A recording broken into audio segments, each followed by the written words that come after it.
Medshi bypass बनले कर्दनकाळ, ट्रकची दुचाकीला धडक, एक ठार. वाशिम महामार्गावर सरपंच हॉटेल जवळ राष्ट्रीय महामार्गावरील मेडशी बायपासवर भरधाव ट्रकने दुचाकीला जोरदार धडक दिल्याने एक जण जागीच ठार व एक जण गंभीररित्या जखमी झाल्याची घटना 16 मे रोजी रात्री 8:45 सुमारास घडली. राष्ट्रीय महामार्गावरील सरपंच हॉटेल समोरील बायपासजवळ ट्रक क्रमांक MS04 AU 1760 हा भरधाव वेगाने वाशिमहून अकोलाकडे जात असताना दुचाकी क्रमांक 28 AC 4837 ला जोरदार धडक दिली. अपघातातील जखमीला उपचारासाठी अकोल्यात हलवण्यात आलं आहे.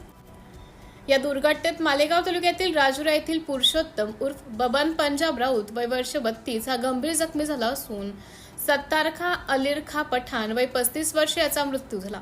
अपघाताची माहिती मिळताच परिसरातील नागरिकांनी घटनास्थळी धाव घेत मदत कार्य केलं. दोघांना अँब्युलन्सद्वारे तातडीने अकोल्यात रुग्णालयात पाठवण्यात आले. दरम्यान मेडशी बायपास परिसरात वारंवार अपघात होत आहेत. या ठिकाणी अंडर बायपास देण्याची मागणी नागरिकांकडून वारंवार केली जात आहे. त्यासाठी रस्ता जाम आंदोलन देखील केलं, मात्र त्याकडे दुर्लक्ष करण्यात येत असल्याने नागरिकांमध्ये कमालीचा संताप व्यक्त होत आहे.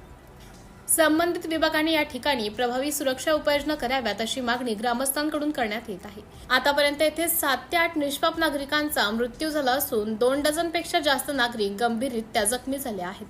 संबंधित विभाग आणखी किती जणांचे बळी घेण्याची वाट बघत आहे असा सवाल ग्रामस्थ करत आहेत. मेडशी बायपासवर गतिरोधक पातूर घाटाप्रमाणे टाकणे गरजेचे आहे. योग्य वेळी जर ते प्रशासनाने रस्त्याच्या कामात समयसूचकता दाखवून कारवाई केली नाही तर हा मृत्यूतांडव सुरूच राहील यात काही शंका नाही. आणि निष्पाप नागरिकांचा जीव घेणारा शासनाचा संबंधित विभाग मात्र अजून किती दिवस कुंभकर्णी झोपेत राहील हे येत्या काळात समजेल.